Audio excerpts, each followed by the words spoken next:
मैं सभी दर्शकों से ये कहना चाहूंगा कि एक धाकड़ पॉलिटिकल डिबेट के लिए तैयार हो जाइए, क्योंकि दो धाकड़ प्रवक्ता इस वक्त हमारे साथ मौजूद हैं। भारतीय जनता पार्टी के राज्यसभा सांसद, राष्ट्रीय प्रवक्ता सुधांशु त्रिवेदी जी, बहुत बहुत स्वागत है आपका।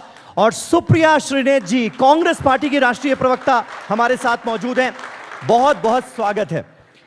सुधांशु जी, पहला सवाल आपसे।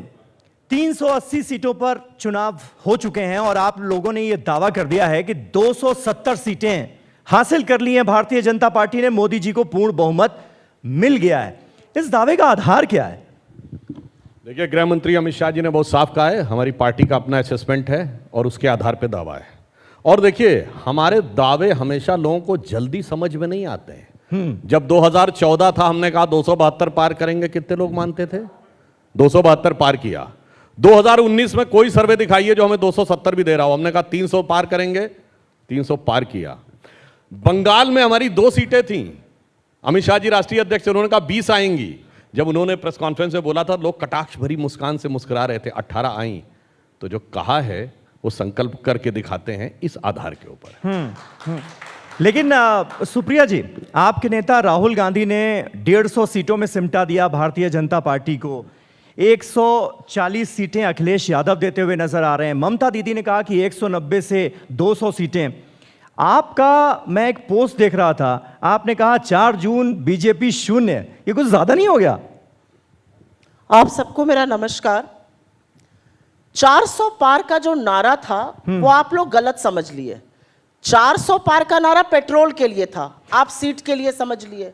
1000 पार करा दिया गैस, डीजल को पहुंचा दिया 90, तो जनता ने भी मन बना लिया है। और असलियत यह है कि 4 चरण के मतदान के बाद एक चीज शीशे की तरह साफ है कि 4 जून को ना भारतीय जनता पार्टी की सरकार बनेगी, ना मोदी जी प्रधानमंत्री बनेंगे। और मैं बताती हूं क्यों। 400 पार का ये जो नारा था, ये बीजेपी के किसी भी व्यक्ति से कैमरा ऑफ करके पूछिएगा, वो आपको बताएगा जबरदस्त बैकफायर किया। क्योंकि लोगों को संविधान को खत्म करने की जो साजिश थी वो समझ में आ गई। लोगों को समझ में आ गया कि ये आरक्षण खत्म करेंगे, लोगों को समझ में आ गया ये अभिव्यक्ति की आजादी खत्म करेंगे, तो जनता उठ खड़ी हुई। और 4 चरण के बाद ये साफ है कि मोदी जी की सरकार नहीं बन रही है। और आप लोगों एक बड़ा फैशनेबल सवाल पूछते हैं, अरे आप लोग जबरदस्ती संविधान को खतरे में बताते हैं। 48 घंटे पहले बरेली में, उत्तर प्रदेश में ही बरेली है, वहां पर एक दलित चौकीदार था वीरेंद्र कुमार। उसको रामपाल और वीर बहादुर, 2 होमगार्ड जो तहसीलदार के सुरक्षा कर्मी थे, उन लोगों ने बेरहमी से पीटा। और पीटते वक्त गाली देकर कहा कि अनाज लोगे भाजपा का और वोट दोगे किसी और को। तो एक दलित को जब आप वोट देने का भी अधिकार नहीं देंगे, तो वो आपकी ऐसी सिट्टी पिट्टी गुम कर रहे हैं कि इन लोगों को पता है पैरों के नीचे से जमीन खिसक चुकी है। 150 पार होने के लाले पड़े। अब मोदी जी भी अपने मंच से 400 की बात नहीं करते हैं, क्योंकि खामियाजा 4 चरण के बाद भुगत चुके हैं। तो ये इसी से आप लोगों ने ये अंदाजा लगा लिया कि 400 पार का क्योंकि नारा दे रहे हैं, इसलिए ये आएंगे तो संविधान बदल देंगे, आरक्षण खत्म कर देंगे, वोटिंग राइट छीन लेंगे, तानाशाही आ जाएगी। नहीं, हमने ये अंदाजा नहीं लगा लिया, जनता ने लगा लिया। अच्छा। हमें तो पता ही था ये क्या कर रहे हैं। आप जैसे प्रबुद्ध पत्रकार कौन से चश्मे से राजनीति देख रहे हैं मुझे नहीं पता, हो सकता है अच्छे नंबर वाले चश्मे से देख रहे हो, लेकिन आज जो देश में हो रहा है उस पर क्या बहस हो रही है? एक दलित चौकीदार को पीटा जा रहा है क्योंकि वो अपनी मर्जी से वोट डाल रहा है, उस पर कितने टीवी डिबेट हो रहे हैं। आज सवाल इस बात का है, कि एक आदिवासी के सिर पर भाजपा का नेता मध्य प्रदेश में पेशाब कर देता है, उस पर कोई टीवी डिबेट नहीं है। आज टीवी डिबेट इस बात पर नहीं है कि कोर्ट जिसके खिलाफ चार्जेस फ्रेम कर रहा है उसको, उसके परिवार को आप टिकट दे रहे हैं। कहां पर इस पे हो रहा है? आज डिबेट इस बात पर नहीं है कि एक बड़ी प्रबुद्ध पत्रकार को मोदी जी कहते हैं मैं हिंदू मुसलमान करूं तो मैं सार्वजनिक जीवन में रहने योग्य नहीं हूं। 24 घंटे में पलट गए, 24 घंटे में हिंदू मुसलमान करने लगे। जिस व्यक्ति का वजूद इस विषाक्त राजनीति के बल पर है, वो ऐसी बातें कहता है, आप लोग डिबेट नहीं करते। तो हमसे मत पूछिए, जनता को समझ में आ गया और जनता ही हिसाब कर रही है। सुधांशु जी, मुझे लगता है इसका जवाब देना चाहिए, क्योंकि ये हिंदू मुसलमान वाली जो बात हुई, प्रधानमंत्री नरेंद्र मोदी ने महाराष्ट्र में एक चुनावी रैली को संबोधित करते हुए कहा कि कांग्रेस पार्टी ये चाहती है कि इस देश का जो बजट है उसका 15% मुसलमानों पर खर्च किया जाए। और मैं जब मुख्यमंत्री था तब भी ये थॉट सामने आई थी, लेकिन हम लोगों ने विरोध किया और उसके बाद ये मुमकिन नहीं हो पाया। अब फिर कांग्रेस पार्टी के लोग अगर सत्ता में आ गए तो यही करेंगे। देखिए, वो जवाब देने से पहले संख्या का भी बता दूं। देखिए कितनी विविधतापूर्ण संख्याएं हैं। अखिलेश यादव 140, राहुल गांधी 150, प्रियंका जी 180, ममता बनर्जी 195 से 200, केजरीवाल 230। अरे भाई कोई नीलामी लग रही है क्या? इतना एक, इतना दो, फिर रेट बढ़ गया। इससे समझ में आता है गठबंधन का नेता तो छोड़िए, संख्या पर एक मत नहीं है, खाम खाम हवा में लट्ठ बांध रहे हैं। हमारे यहां एक ही नेता, एक ही विचार और एक ही संख्या, कोई किंतु परंतु और दुविधा नहीं है। अब दूसरी बात बताता हूं, जो संविधान की बात कही। संविधान जानते हैं संविधान किसके जमाने में खतरे में आ चुका था, बदला जा चुका था? मैं आपसे पूछना चाहता हूं, संविधान के अनुसार भारत की हाईएस्ट एग्जीक्यूटिव बॉडी क्या है? Union cabinet. उस यूनियन कैबिनेट के ऊपर नेशनल एडवाइजरी काउंसिल किसने बनाई? संविधान को आपने तार तार किया ना। भारत का प्रधानमंत्री मिलता था, जब कोई विदेश का राष्ट्राध्यक्ष आता था, दर्जनों वीडियो अवेलेबल हैं कि वो सोनिया गांधी जी से मिलता था, जो कैबिनेट रैंक में थी। सोचिए, भारत के संविधान में के अनुसार सर्वोच्च संस्था कैबिनेट द्वारा पारित प्रस्ताव को तार तार करके फाड़ के फेंक दिया गया। यह भारत के संविधान के साथ था। डॉक्टर अंबेडकर ने कहा था कि कभी धार्मिक आधार पर आरक्षण नहीं होगा, तो बाकायदा, अब उस पॉइंट पे भी आ रहा हूं, सच्चर कमेटी की रिकमेंडेशन में, रंगनाथ कमेटी की रिकमेंडेशन में यह रिकमेंडेशन की गई और यह कहा गया कि मुसलमानों को आरक्षण दिया जाएगा। और आज की पीढ़ी को न याद हो तो मैं बताना चाहता हूं, इस देश में एक ऐसा संविधान संशोधन भी हुआ था, 42वां संविधान संशोधन। जानते कितने आर्टिकल बदले गए थे? 40 आर्टिकल में अमेंडमेंट, 14 आर्टिकल नए जोड़ दिए गए, 2 नए पार्ट जोड़ दिए गए, एक शेड्यूल चेंज कर दिया गया, preamble of the constitution change कर दिया गया, 20% कॉन्स्टिट्यूशन बदल दिया गया। संविधान की उद्देशिका, वो प्रीएम्बल जिसे भारत की आत्मा कहा था, संविधान की आत्मा, वो बदल दिया गया। तो कहे नहीं, कर चुके हैं। इसलिए सबको पता है संविधान की रक्षा किसने की। इस पे आपने 42वें संविधान संशोधन की बात की, कॉन्स्टिट्यूशन ऑफ इंदिरा भी उस वक्त कहकर उसकी आलोचना की गई। लेकिन अभी ये जो सिलसिला शुरू हुआ, उसमें आपके भी नेताओं का तो सुधांशु जी बड़ा गजब योगदान है। मतलब अनंत हेगड़े जी कहते हैं, मैं उसी सवाल, हेगड़े से लेकर ज्योति मिर्धा, ज्योति मिर्धा से लेके लल्लू सिंह, मैं वही कह रहा था, से लेके गिरिराज सिंह, सब संविधान बदलने की बात कर रहे हैं। या तो इन सब लोगों को निष्कासित कीजिए पार्टी से, या यहां पर बैठ के लच्छेदार बातें मत कीजिए। आपने यहां पर एक बात कही, आपने एक सवाल पूछा, मैं छोटी सी बात कह देती हूँ, सुधांशु जी से थोड़ी मित्रता है, इसका खामियाजा आपको ना भुगतना पड़े, मुझे नहीं पता। 15% आरक्षण की बात, 15% बजट खर्चे की बात मोदी जी ने कल करी। मोदी जी बिना पलक झपकाए सफेद सपाट झूठ क्यों बोलते हैं? इस देश का प्रधानमंत्री झूठ क्यों बोलता है? आज चर्चा यह होनी चाहिए। मैं दावे के साथ कहती हूं और मैं यहां पर सीना ठोक के कहती हूं, एक डॉक्यूमेंट, एक कैबिनेट कमेटी की मिनट्स ऑफ द मीटिंग दिखा दे जहां पर ऐसा हुआ हो। आप आकर कुछ भी बोल दीजिएगा, आपने दाम्पत्य का सूत्र निभाया या निभाया, मैं उस डिबेट में नहीं पढ़ना चाहती हूं। आप कह दीजिएगा ब्याहताओं को आपका मंगलसूत्र छीन लेंगे, आप कह दीजिएगा एक भैंस छीन लेंगे, आप कह दीजिएगा ये 48 पन्ने का मेरा विजन डॉक्यूमेंट है, हमारा घोषणा पत्र है, 15,329 शब्द है, एक शब्द दिखा दीजिए जो मोदी जी कहते हैं। आज यहां से मंच से जाऊंगी और कभी ऐसे मंच पर नहीं आऊंगी अगर एक भी बात जो मोदी जी कहते हैं वो दिखा दीजिए। तो दिक्कत की बात यह है कि नरेंद्र मोदी इस देश के प्रधानमंत्री हैं, वो लगातार झूठ बोलते हैं। उनके झूठ को बेचारे कुछ लोग फैक्ट चेक करते हैं, large sections of the media fact check भी नहीं करता है, वही बात नीचे तक चलती है। कोई तो खड़ा होकर पूछे कि कहां से आपने ये 15% की बात करी, कहां से आपने मंगलसूत्र की बात करी? ये मंगलसूत्र जो हम पहनते हैं ब्याहता औरतें, ये कोई तार है? ये सोने का तार है या धागा है जिसको डाल लेते हैं? अरे एक पति का एक जीवन पर्यंत आप एक निशानी पहनते हैं, किस तरह की फिजूल की बातें करते हैं भाई प्रधानमंत्री? बिल्कुल निश्चित तौर पर ये सवाल पूछे जा रहे हैं भारतीय जनता पार्टी के नेताओं से, लेकिन ये आपसे भी तो पूछा जाएगा कि जब आप संविधान बदलने की बात करती हैं तो भारतीय जनता पार्टी के किस घोषणा पत्र में, किस मैनिफेस्टो में इस बात का जिक्र है कि वो अगर आ गए, पूर्ण बहुमत की सरकार बन गई, 400 सीटें आ गई तो संविधान बदल देंगे? उनके पूर्व केंद्रीय मंत्री अनंत हेगड़े, उनके अयोध्या के सांसद लल्लू सिंह, उनकी ज्योति मिर्धा जो प्रत्याशी हैं हमारे यहां से ही गई हैं, वो गिरिराज सिंह, सब लोग तो बोल रहे हैं खड़े होकर, पब्लिक मंच से बोल रहे हैं संविधान बदल देंगे।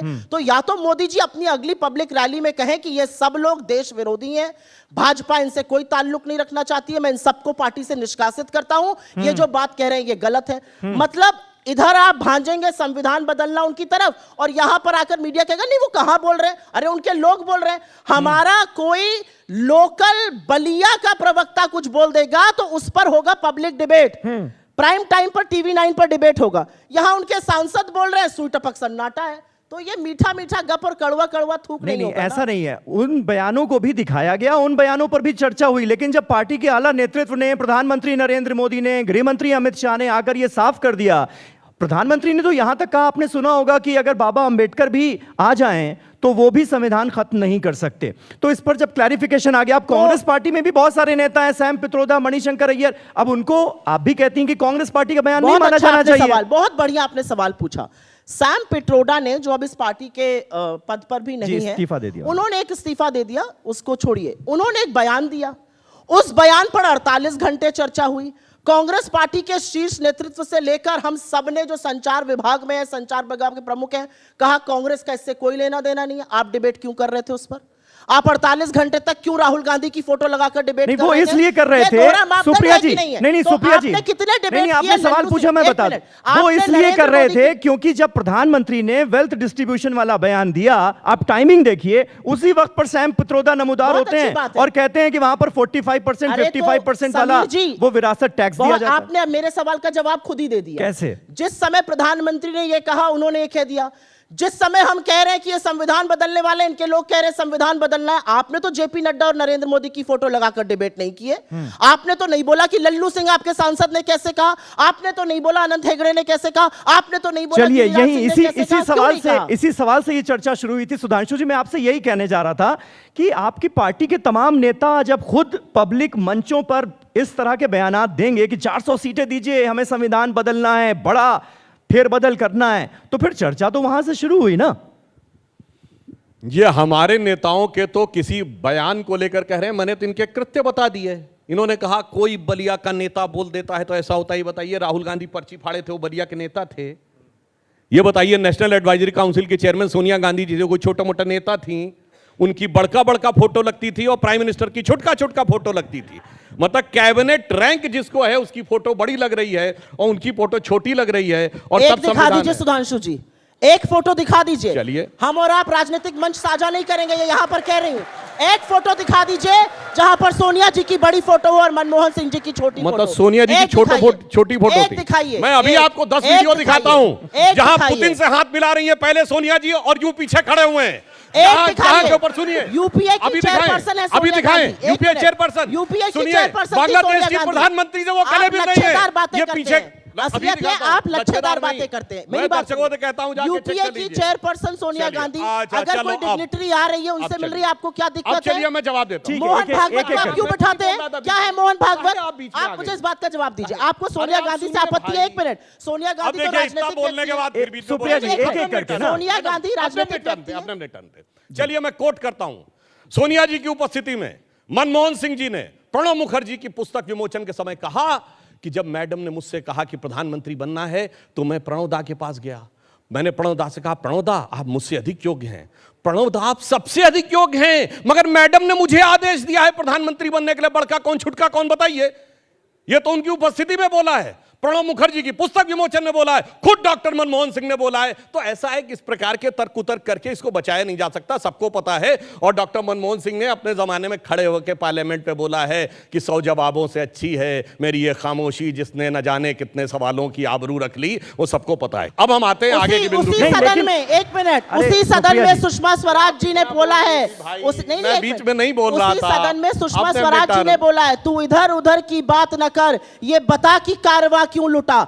20 करोड़ रोजगार देना था, 15 लाख सबके अकाउंट में डालना था, किसान की आय दुगनी करनी थी, 100 स्मार्ट सिटी बनानी थी, पेट्रोल डीजल का दाम 35 पर लाना था, रुपया डॉलर 1 कराना था, ठीक है, चीन को लाल सुप्रिया आंख जी। दिखानी थी। ये सब कुछ नहीं हुआ। चलिए, तू थोड़ा इधर सवाल उधर जवाब की हो बात जाए, न थोड़ा कर, सवाल जवाब ये हो जाए। बता कि एक मिनट, कारवा सुप्रिया अब जी, अपने अपने टर्न में सुधांशु बोलिए जी, तो बेहतर रहेगा। आप आपने तो कहा बहुत सुधांशु शुक्रिया। जी से सवाल आपने तो क्या करने बोलने दीजिए मुझे, सुप्रिया जी। ए सुनिए, कह रहे थे कारवा लुट गया, कहते थे एसबीआई एलआईसी बर्बाद हो गया। अभी चेक करिए जाके, पिछले क्वार्टर में भारत की सबसे ज्यादा प्रॉफिट मेकिंग कंपनी कौन है, इवन इंक्लूडिंग प्राइवेट, रिलायंस से भी ज्यादा प्राइवेट कंपनियों ज्यादा 22,000 करोड़ रुपए का एसबीआई ने क्या कहते कारवा लुट गया, हाईएस्ट प्रॉफिट गेन किया है। ये है इनकी। अच्छा सुधांशु जी, और ये फिर मुझे ये बताइए। देखिए आपने अपने समीर टर्न पे जी, बोलने अच्छा दिया। नहीं नहीं पूरी सुप्रिया जी बात प्लीज, करें, या तो बीच-बीच सुधांशु जी को में। कंप्लीट करने दीजिए, फिर मेरा मैं सवाल। ये कहने का प्रयास कर रहा हूं कि ये जो लोग का हल्ला मचाते हैं, एक्चुअली में इनको पता ही नहीं होता है कि नीचे की जमीन का आधार क्या है। इन्होंने कहा इकोनॉमी, अब बता रहा हूं, पेट्रोल डीजल खोलिए अपना अपना मोबाइल में, अभी से कहता हूं, 2004 में कितने का था डीजल? 22 रुपया। 2014 में हमारी सरकार आई 52 रुपया। कितना राइज हुआ? 220%। आज कितना है डीजल? 87 रुपए। कितना राइज है? 65%। अब सुनिए, 90 रुपए। अरे सुनिए ना, तो कितना हुआ? चलो 90 है तो कितना हुआ? 70%। 70% हुआ ना आपके में 210%। और सुनिए, पेट्रोल कितना था 2004 में? 32 रुपया।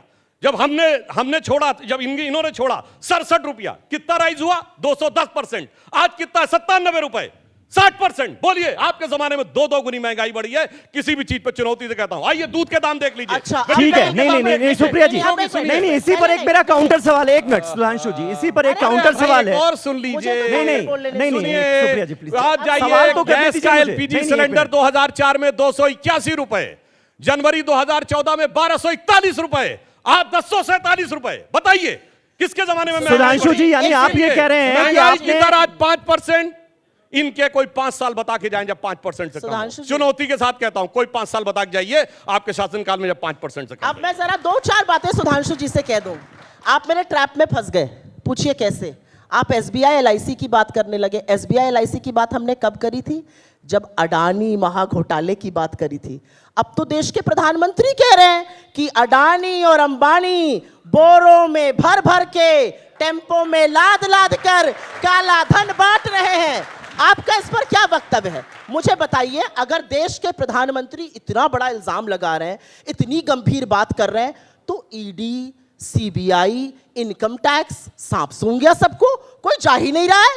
अरे अगर टेम्पो नहीं पकड़ेंगे मोदी जी तो कहां तक टेम्पो पहुंच जाएंगे? चलिए इस संदर्भ में बात करी गई थी। तो जब आप कहते हैं ना, जब हम बात करते हैं तो हमने विवश कर दिया कि 10 साल बाद नरेंद्र मोदी को उसी भ्रष्टाचार पर बोलना पड़ा जिस भ्रष्टाचार की हम बात करते थे।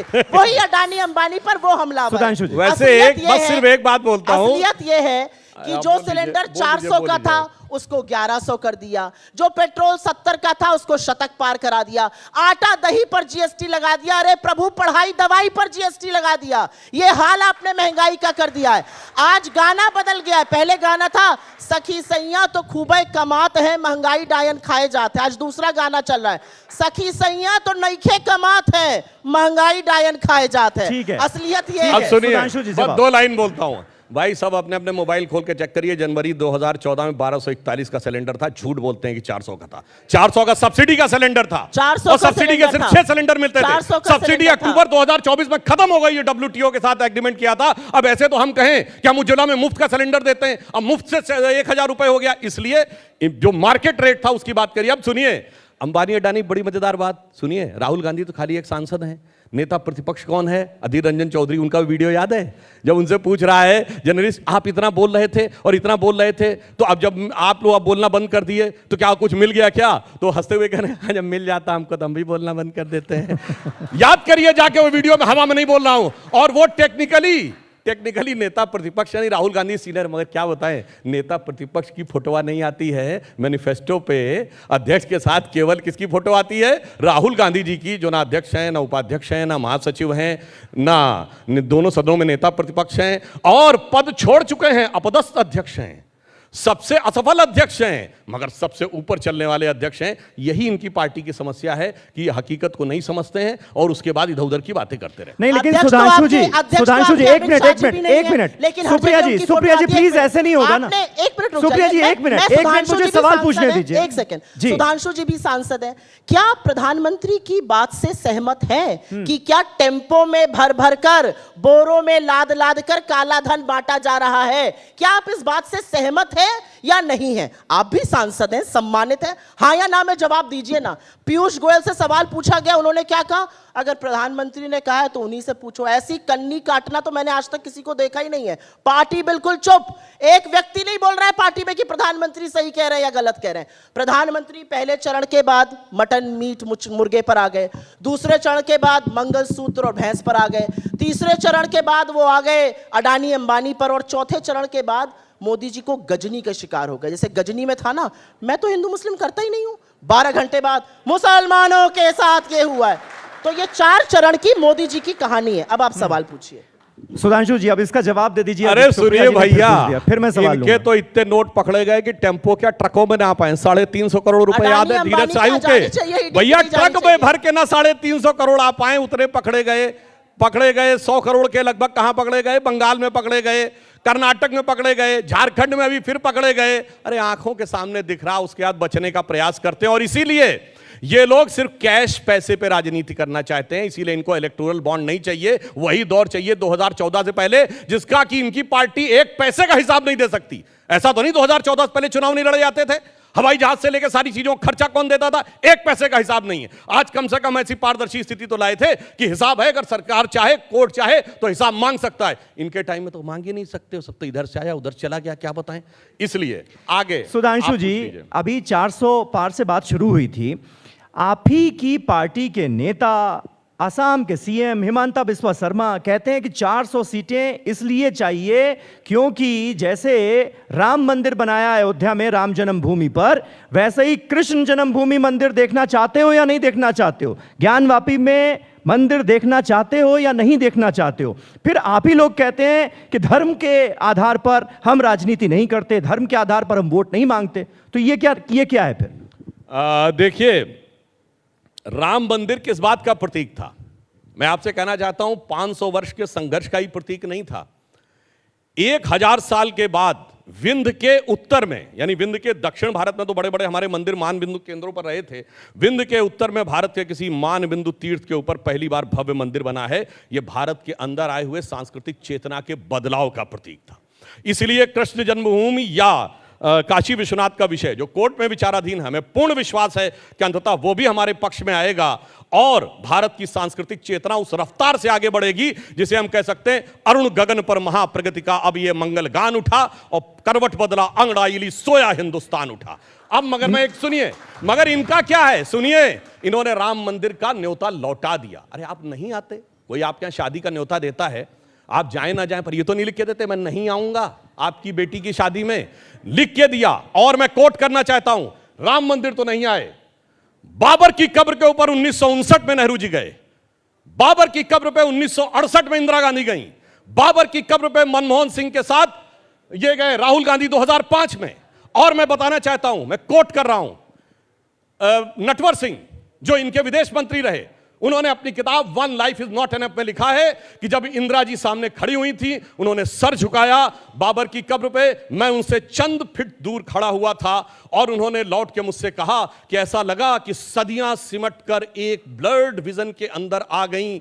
और उन्होंने कहा कि बाबर को श्रद्धांजलि देना अपने आप में एक रेयर अनुभव था और इंदिरा जी के साथ रेयरेस्ट ऑफ द रेयर था, जिन्होंने बाबर की कब्र पे जाके सिजदा किया, उन्होंने राम मंदिर का लिखित में लौटाया। इसलिए यह अंतर की बात है और इसमें से कोई बात गलत हो तो बताइएगा। आपके विदेश मंत्री ने अपनी किताब one life is not enough में क्लियर कट लिखा है। ये तो आपने किताब की बात कर ली, मैं तो तथ्य कुछ बता देती हूँ, किताबों पर नहीं जाती हूँ। किताब तो हो सकता है मैं आपके बारे में, बीच में मत बोलिए, किताब तो हो सकता है मैं आपके बारे में कल कुछ लिख दूं, अब आप उससे सहमत हो असहमत हो मुझे नहीं पता, मुझे बोलने दीजिए। मिनिस्टर की विजिट है, इसमें कौन सी सुधांशु जी बहुत जलेबी बना ली, अब मुझे बोलने दीजिए। जलेबी क्या बनाई? नहीं कहते। अब बोलिए, पहले आप कैमरा नीचे रखिए, मैं बात कर रही हूँ। पहले आप नीचे रखिए फिर मैं बात करूंगी। जलेबी बनाओ चाहे, अरे उनको देखिए एक्साइटेड ना होइए, रखिए नीचे, सुनिए मेरी बात।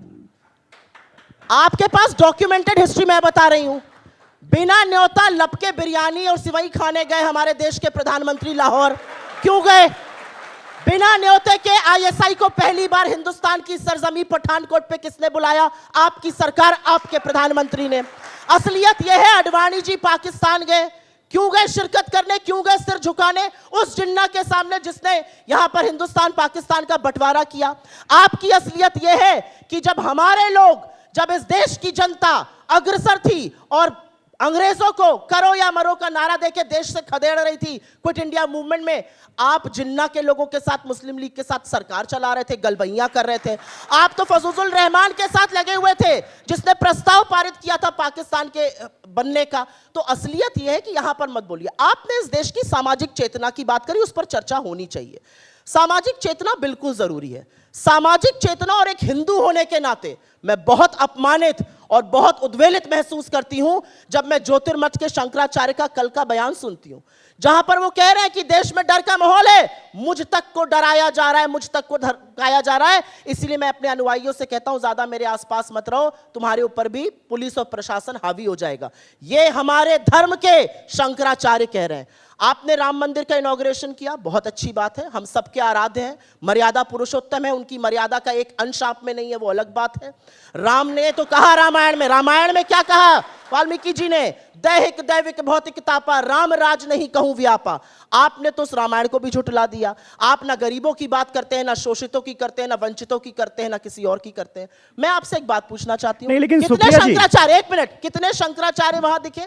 इस देश की पहली महिला आदिवासी राष्ट्रपति क्यों नहीं दिखी? वही नहीं जिस सदन में आर्टिकल 5 में कहता है कि पार्लियामेंट का मतलब है राष्ट्रपति और लोकसभा और राज्यसभा, उसके इनॉग्रेशन में आपने महामहिम को क्यों नहीं बुलाया? आपने शिलान्यास में दलित राष्ट्रपति को क्यों नहीं बुलाया? किस तरह की बात करते हैं? और एक बात इलेक्टोरल बॉन्ड पे आपको थोड़ा सा आईना दिखा देता हूं। सुप्रिया जी, इसी पर राम मंदिर पर ही सुप्रिया जी बाबर से भाग गए, सुप्रिया जी, राम मंदिर पर ही कि प्राण प्रतिष्ठा कार्यक्रम से कांग्रेस पार्टी ने दूरी क्यों बनाई? जरूरी है इलेक्टोरल बॉन्ड पे इधर उधर की बात मत करिए। इलेक्टोरल बॉन्ड पे सुप्रीम कोर्ट ने आपकी कलई खोली और कहा यह गोरख धंधा बंद होना चाहिए। चंदा दो धंधा लो, वसूली रैकेट चल रहा है, ईडी सीबीआई इनकम टैक्स जा रही है, चंदा आ रहा है, बंद हुआ जा रहा है। आपने तो हिंदू धर्म में होने के नाते कहती हूं बीफ की कंपनी तक से चंदा लिया है कि स्वयंभू हिंदू धर्म के ठेकेदार बनते हैं आप। शर्म कीजिए आप लोग। आपने तो गौकशी के जो लोग करते हैं उस कंपनी तक से चंदा लिया। आप क्या बात करेंगे? अच्छा सुप्रिया जी, भैया मैं बोल सकता हूं, सुप्रिया जी, चुनावी रैली है कि वही बोलती रहेंगे? अरे एक सवाल समझाऊं। अरे भैया सुनिए, ये तरीका ठीक नहीं है, लगातार बोल रही है, लगातार डिस्टर्ब कर रही है, सवाल का जवाब देखिए, दीजिए। मैं बोल रही हूं तो सुप्रिया जी, मैं आप दोनों से गुजारिश करना चाहूंगा, प्लीज अपनी अपनी बारी में बोलें, ऐसे हमारे दर्शकों के लिए भी समझना मुश्किल होगा। प्राण प्रतिष्ठा कार्यक्रम का आपने जिक्र किया, प्राण प्रतिष्ठा कार्यक्रम में कांग्रेस पार्टी ने दूरी बनाकर क्या उसका नुकसान हो सकता है कांग्रेस पार्टी को? ऐसा आपको अब लगने लगा है? क्योंकि आप ही की पार्टी के नेताओं की एक लंबी फहरिस्त है, जो पार्टी छोड़ता है कहता है कि वो रामलला के दर्शन हम करने चले गए या जाने वाले थे और इसलिए हमें असहज किया जा रहा था पार्टी में। इस तरह के आरोप तो वो तमाम नेता लगा रहे हैं जो कि आपकी पार्टी छोड़कर अब बीजेपी में जा चुके हैं। कांग्रेस छोड़ के भाजपा में जा रहे हैं, उनको एक शब्द हिंदू धर्म में तिलांजलि देना, उनको तिलांजलि दे देनी चाहिए। इसलिए दे देनी चाहिए, अगर आप विचारधारा का इतना बड़ा समरसॉल्ट करने को तैयार है तो जो आप बोल रहे हैं मुझे उस पर विश्वास नहीं है। मैं सीडब्ल्यूसी की मेंबर हूं, सोशल मीडिया डिजिटल प्लेटफॉर्म्स की हेड हूं, नेशनल प्रवक्ता हूं। मैं गई थी राम मंदिर का दर्शन करने, मेरे सारी लीडरशिप को पता था। मुझसे उन्होंने पूछा कैसा था, कैसा रहा तुम्हारा एक्सपीरियंस? मुझसे तो किसी ने कुछ नहीं कहा। विक्रमादित्य सिंह जी गए, उनको चुनाव लड़ा रहे हैं।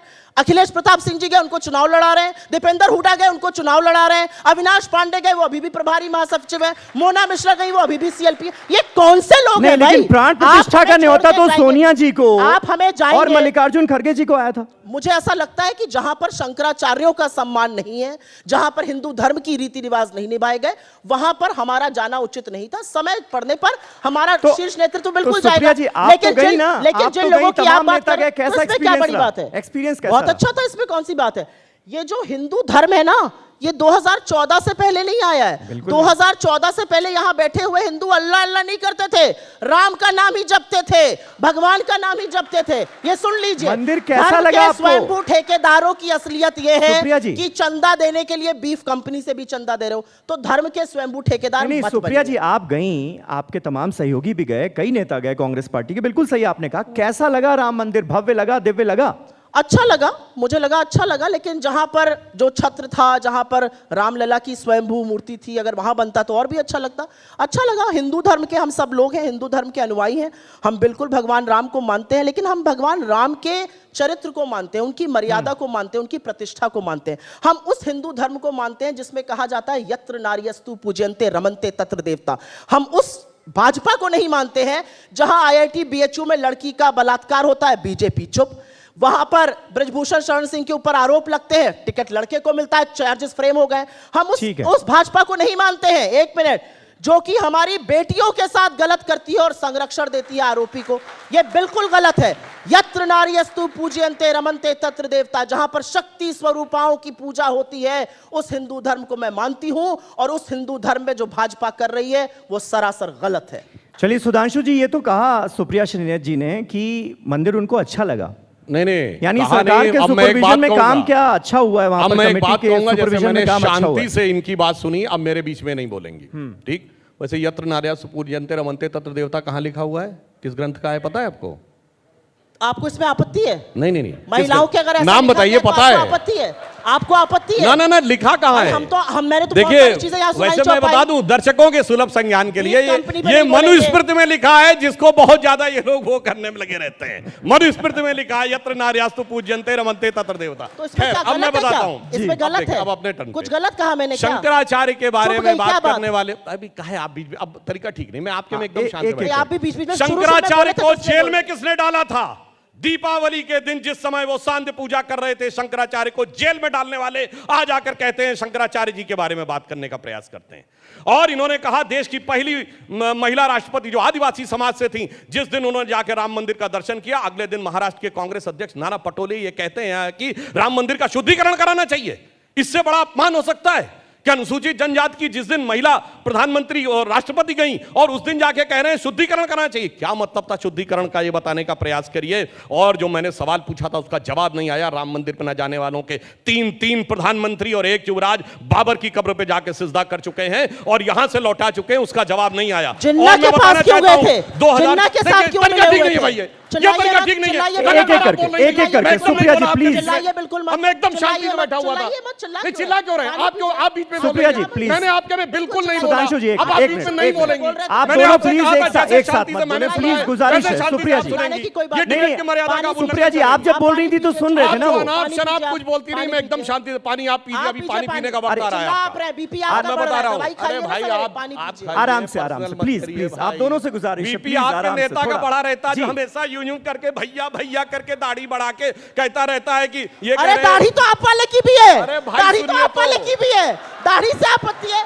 दाढ़ी तो स्वतंत्र अरे भाई बाबू की भी है, सुनिए। सामने बैठे। दाढ़ी से आपत्ति है? अरे सुनिए, वाह भैया, हमारे वाले की दाढ़ी तो- तो स्वतंत्र बाबू की भी है, दाढ़ी तो अमित शाह की भी है, दाढ़ी तो नरेंद्र मोदी की भी है। अब दाढ़ी से आपत्ति हो गई। वाह भैया, वाह भैया, क्या गजब है। अब दाढ़ी से आपत्ति। हम समझ रहे हैं आपके मन में, दिल में है जो दर्द, वो मैं समझ रही हूँ। सुप्रिया जी, अरे भैया, हमारे वालों की तो 20-20 साल से दाढ़ी का जलवा देख के दाढ़ी बनाए तब वो जलवा न मिला। ये है इनकी हकीकत। अब मैं बताना चाहता हूँ, दाढ़ी से अब आपत्ति हो सुनिए। गई आज। अब देखिए, मोदी अब जी अपने सुन टर्न लेंगे, पे। दिक्कत हो अपने जाएगी। टर्न पे शांति से बोलिए। अपने टर्न पे शांति से बोलिए। मैं तो कह रहा हूँ हमारे यहाँ तो दाढ़ी परमानेंट है, आपके यहाँ मौसम देख के आती है। अब दूसरी है, अब सुनिए, मैं दूसरी बात बताना चाहता हूं। देखिए, गंभीरता की बात इन्होंने कहा 2014 से पहले सब हिंदू नहीं, ऐसा नहीं कि हिंदू धर्म 2014 के बाद आया। सही बात है, हिंदू धर्म 2014 के बाद नहीं आया है, मगर हिंदू धर्म जागा 2014 के बाद है। 2014 से पहले इस देश में 9 राज्य हिंदू माइनॉरिटी हो गया। इस देश में दर्जनों जिले हिंदू माइनॉरिटी हो गए। इस देश में वो दौर था कि कश्मीर में कह दिया गया कि हिंदुओं घर छोड़ के चले जाओ, अपनी बेटियों को छोड़ के चले जाओ, और उसके बाद उन्होंने कौन से 9 राज्य, कौन से 9 राज्य हिंदू माइनॉरिटी हो गए? अब सुनिए, कौन से 9 राज्य? सुनिए, हाँ बताइए। नागालैंड, मिजोरम, मणिपुर हुए कि नहीं? हिंदू माइनॉरिटी हो गए। कितने राज्यों में? यहाँ हिंदू माइनॉरिटी नहीं है। केरल में मल्लापुरम, मालदा, धुबरी, बरपेटा, करीमगंज, कितने जिले माइनॉरिटी? भाई क्या तरीका है इनका बदतमीजी जी का? लगातार बीच में डिस्टर्ब कर रही है। ठीक है, आपका सुप्रिया जी, मतलब उनको आप कंप्लीट तो कर लेने दें आप। और सुप्रिया जी, प्लीज। अब सुनिए, सुनिए जी। चलिए, फंस गए, दाढ़ी देखिए, वाले में जिसके फंस पास गए। फैक्ट कमजोर होते हैं वही बीच में बोलता। मैं तो दाढ़ी एकदम वाले में फंस शांति गए। से बैठा था। इनके लिए बीच में बोलने के अलावा कोई चारा नहीं है। अब मैं कहता हूं, इनका ट्वीट देखिएगा जाके। जब राहुल गांधी जी की वो तथाकथित न्याय यात्रा शुरू हुई, इन्होंने कहा लुक एट द क्राउड, और वो एरिया देखिए कौन थे? धुबरी, बरपेटा, करीमगंज के आसपास का इलाका असम में, और मालदा पश्चिम बंगाल, जहां सबसे ज्यादा घुसपैठियों की संख्या है, वहीं पे सबसे ज्यादा इनकी भीड़ दिखाई पड़ रही थी। इससे साफ समझ में आ जाता है कि कौन किसके साथ मिलकर वो कर रहा है। और इन्होंने कहा कि पाकिस्तान वालों को बिरयानी खिलाई और ये खिलाई वो खिलाई। अरे भैया, वो कहानी बहुत पुरानी हो गई। उसके बाद उनको कितनी धूल चटाई और पटक पटक के धूल चटाई, वो ये भूल गए। और अब तो क्या है, अब तो सुनिए, ये फवाद चौधरी, पाकिस्तान के पूर्व मंत्री, कहते हैं Jawaharlal Nehru was a great socialist. Rahul साहब, और वो क्या वर्ड बोल रहा है? पाकिस्तान का पूर्व मंत्री वो कह रहा है बीजेपी जानी चाहिए। मोदी हटना चाहिए, उसके बाद जो मर्जी हो कर लेना। क्यों नहीं कांग्रेस ने बोला कि mister Fawad Chaudhry mind your business, आप कौन होते हैं हमारे में बोलने वाले, ये पाकिस्तान वाले मिठाई तो इनको खिला। नहीं, लेकिन सुधांशु जी, आज तो हकीकत ये है। पाकिस्तान का जिक्र हुआ तो मैं बता दूं, एक मिनट, पाकिस्तान का जिक्र हुआ, आपकी पार्टी के तमाम बड़े बड़े नेता जो हैं वो ये कह रहे हैं कि 400 पार इसलिए चाहिए क्योंकि पीओके को वापस लाना है, पीओके हमारा है, पीओके को वापस लाना है। कपिल सिब्बल साहब ने आज ही पूछा है कि अगर 400 पार नहीं हुए तो पीओके वापस नहीं लाएंगे क्या? देखिए, जब से हमारी सरकार आई है हमने हालात क्या किया है। पिछले 10 साल भारत के इतिहास के इकलौते 10 साल हैं जब हमने पाकिस्तान से कोई ऑफिशियल बायलैटरल डायलॉग नहीं किया, कोई औपचारिक द्विपक्षीय वार्ता नहीं की। और उसके बाद हालात क्या हैं कि पीओके में खुद नारे लग रहे हैं कि हमें हिंदुस्तान के साथ होना चाहिए। उसके बाद हमने हालात वो किए बगैर बात किए हुए कि पाकिस्तान की नेशनल असेंबली, वहां के मेंबर ऑफ पार्लियामेंट ने उस समय के फॉरेन मिनिस्टर शाह महमूद कुरैशी साहब को कोट करते हुए कहा कि शाह महमूद कुरैशी साहब बैठे हुए थे, पाकिस्तान के आर्मी चीफ आए और उनके पैर कांप रहे थे। उन्होंने कहा खुदा का वास्ता है अभिनंदन को वापस कर दो वरना शाम तक इंडिया अटैक कर देगा। अरे पैर कांपने की बात तो सन 71 में नहीं हुई, हमने वो करके दिखाया। और आज स्थिति यह है, आज स्थिति यह है, सबसे बड़ी बात हमने जानते क्या कर दिखाई, मैं यहां के लोगों को बताना चाहता हूं। अरे हम बचपन में बहुत सुनते थे कि राम मंदिर बनेगा तो मिडिल ईस्ट पेट्रोल देना बंद कर देंगे। आज राम मंदिर बन रहा है और यूनाइटेड अरब अमीरात के साथ भारत यूरोप यूएई कॉरिडोर भी बन रहा है। आज राम मंदिर भी बन रहा है और सऊदी अरब के क्राउन प्रिंस मोहम्मद बिन सलमान G20 के बाद एक दिन भारत में रुकते हैं व्यापार पे बात करने के लिए। ठीक है। और राम मंदिर भी बन रहा है और अबू धाबी में मंदिर भी बन रहा है। और पाकिस्तान का हमने हालात जानते क्या किया कि उसका सबसे खासम खास यूनाइटेड अरब अमीरात, हम सफर, हम निवाला, हम प्याला, हम राज, जिसके लिए वो चाहता था कि ये समर्थन देगा धारा 370 पे, उसने मोदी जी को highest civilian award order of Zayed दे दिया। सऊदी अरब ने उसका साथ नहीं दिया। आज हमने पाकिस्तान की इंटरनेशनल पॉलिटिक्स में वो गत करके रखती है कि वो कह रहा होगा इस भरी दुनिया में कोई भी हमारा ना हुआ, गैर तो गैर थे, अपनों का सहारा ना हुआ। पर सुप्रिया जी भी आप मानती हैं क्या ये कि दुनिया में आज अपना दमखम भी दिखा रहा है भारत और अपनी सांस्कृतिक विरासत का सम्मान भी कर रहा है? सुधांशु जी, हम प्याला हम निवाला की बात कर रहे थे। काश इसी तकरीर से, काश इसी जज्बे से चीन का नाम आपके प्रधानमंत्री ले पाते। असलियत यह है कि 20 जाबाजों की गलवान में शहादत हुई और प्रधानमंत्री ने कहा कोई घुसा हुआ नहीं है। 20 कोर कमांडर लेवल की बातों के बाद, वार्ताओं के बाद हम 2020 की यथावत स्थिति नहीं बना पाए। हम चीन से $200 बिलियन का ट्रेड कर रहे हैं, लोगों की आंख में धूल झोंक रहे हैं टिकटॉक बैन करके। अरे असलियत यह है कि चीन आपके घर में घुसा हुआ है। सारा का सारा लद्दाख सड़कों पर है, वहां पर लोग आमरण अनशन कर रहे हैं। आप वहां जाने की भी जरूरत नहीं समझते हैं। कश्मीर की बात करते हैं, चुनाव नहीं लड़ पा रहे वहां पर, 3-3 सीटों पर उम्मीदवार नहीं उतार पाए। अरे इतना बढ़िया था तो कश्मीर में चुनाव लड़के दिखाते ना, काहे भाग गए? असलियत यह है कि पाकिस्तान की चर्चा होनी चाहिए जब पाकिस्तान के 2 टुकड़े किए इंदिरा गांधी ने सेना के शौर्य और पराक्रम के बल पर। सारा विश्व एक तरफ था, आंख में आंख डाल के पाकिस्तान के 2 टुकड़े करके बांग्लादेश को जन्म दिया। आपकी तरह कोई घुसा हुआ नहीं है कहकर चुप नहीं बैठी। चीन को सबक सिखाइए, मैं आज कहती हूं, पूरा विपक्ष आपके साथ है। चीन का नाम नहीं लेते हैं भाई। अरे वहां अरुणाचल में आपका सांसद कह रहा है अरुणाचल में गांव बसा रहे हैं। नेपाल ने अपने करेंसी नोट पर हमारी जगह लगा दी, हम चुप रहे। बांग्लादेश कॉक्स बाजार में सबमरीन बनाने की परमिशन दे रहा है, हम चुप बैठ रहे। असलियत यह है ब्रिक्स के नए सदस्य हमारी यूएनएससी को रोक रहे हैं, हम चुप बैठे हुए। किस तरह की बातें आप लोग करते हैं? असलियत यह है कि लच्छेदार बातें करना एक चीज है। हमारा विदेश मंत्री पॉडकास्ट में, जिस पॉडकास्ट में साहब भी जाते हैं, कहता है हम छोटी इकोनॉमी है, चीन बड़ी इकोनॉमी है, हम उससे कैसे लड़ेंगे? आप सेना के शौर्य और पराक्रम पे आपको भरोसा नहीं है, आप सेना का मनोबल तोड़ने का काम करते हैं।